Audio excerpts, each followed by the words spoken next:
शलोम भाइयों और बहनों, आज हम समझेंगे मसीहियत का असली उद्देश्य क्या है। मसीहियत का असली उद्देश्य धर्म नहीं, पुनर्स्थापना। मसीहियत का मूल उद्देश्य कोई नया धर्म बनाना नहीं था। इसका असली उद्देश्य है मनुष्य को फिर से परमेश्वर के साथ वाचा के संबंध में लाना, मसीह के द्वारा, और पृथ्वी पर परमेश्वर के राज्य को स्थापित करना। एक धर्म नहीं बल्कि वाचा का आंदोलन। बाइबल में परमेश्वर धर्म नहीं बनाता, वह वाचा बराबर बेरीत बनाता है।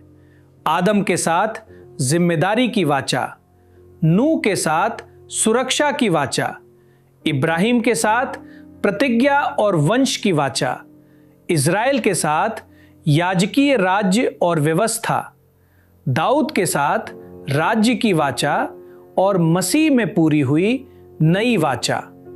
देख, वे दिन आते हैं जब मैं इज़राइल के घराने और यहूदा के घराने के साथ नई वाचा बांधूंगा। यीशु ने मसीहियत शुरू करने के लिए नहीं बल्कि वाचा को पूरा करने और पुनर्स्थापित करने के लिए आगमन किया। मैं व्यवस्था या भविष्यद्वक्ताओं को लोप करने नहीं परंतु पूरा करने आया हूं। दो लक्ष्य, मेल मिलाप और एकता।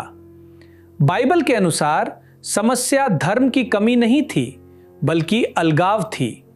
आदम और हव्वा ने निकटता खो दी। इज़राइल विश्वास योग्य न रहा। मानवता परमेश्वर से दूर हो गई। मसीहियत का उद्देश्य है मेल मिलाप। परमेश्वर ने मसीह में होकर संसार को अपने साथ मेल मिला लिया। यह केवल पापों की क्षमा नहीं है बल्कि संबंध की बहाली, पहचान की बहाली, उद्देश्य की बहाली, तीन पापियों से पुत्र बनाना। मसीहियत का उद्देश्य अपराध बोध से भरे लोगों को बनाना नहीं था बल्कि पुत्र और पुत्रियां बनाना था, क्योंकि जितने लोग परमेश्वर के आत्मा के द्वारा चलाए जाते हैं वे परमेश्वर के पुत्र हैं। परिवर्तन का मार्ग, दास से पुत्र, भय से प्रेम, मृत्यु से जीवन। 4, परमेश्वर के राज्य की पुनर्स्थापना। यीशु का मुख्य संदेश यह नहीं था मरने के बाद स्वर्ग जाओ। उनका संदेश था मन फिराओ, क्योंकि स्वर्ग का राज्य निकट आ गया है। मसीहियत का उद्देश्य है मनुष्यों के हृदय में परमेश्वर का राज्य स्थापित करना, न्याय, दया, पवित्रता और प्रेम को पुनर्स्थापित करना, पृथ्वी को स्वर्ग के समान बनाना। तेरा राज्य आए, तेरी इच्छा जैसे स्वर्ग में पूरी होती है वैसे पृथ्वी पर भी हो।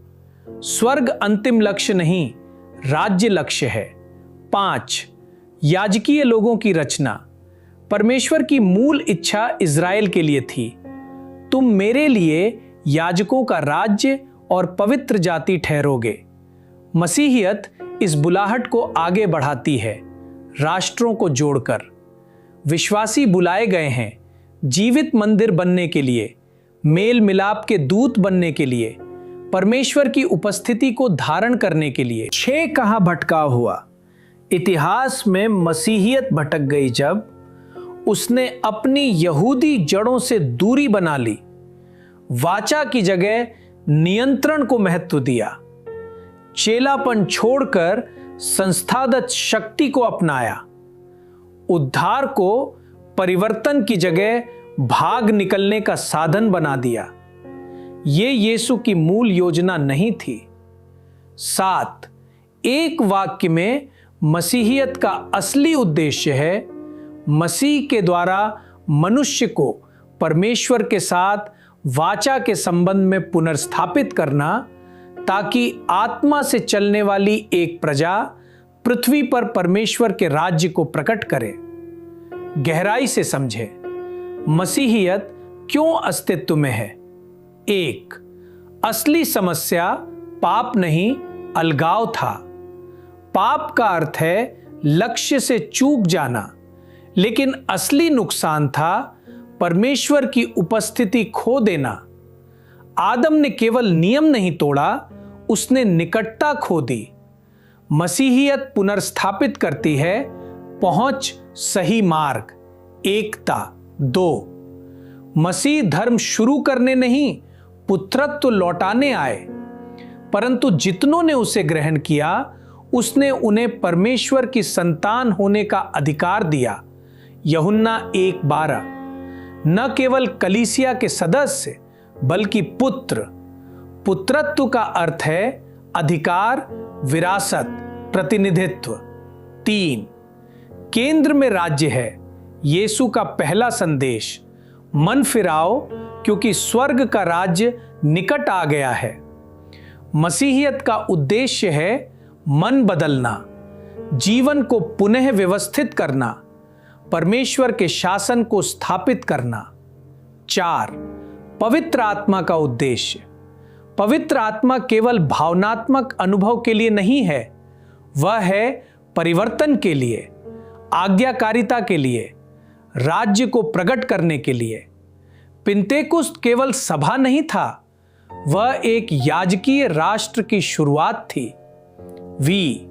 अंतिम लक्ष्य, परमेश्वर मनुष्यों के साथ निवास करे।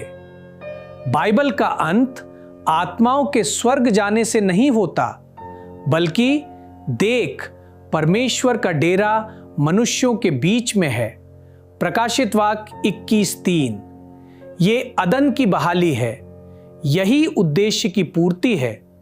समापन, मसीहियत का उद्देश्य अच्छे धार्मिक लोग बनाना नहीं है, बल्कि पुनर्स्थापित मनुष्य बनाना है।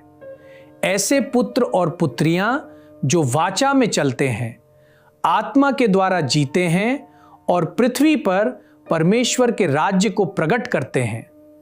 जब मसीहियत अपने मूल उद्देश्य पर लौटेगी, तब वह संस्थागत शक्ति से नहीं, बल्कि परमेश्वर की उपस्थिति से अजेय होगी। शलोम।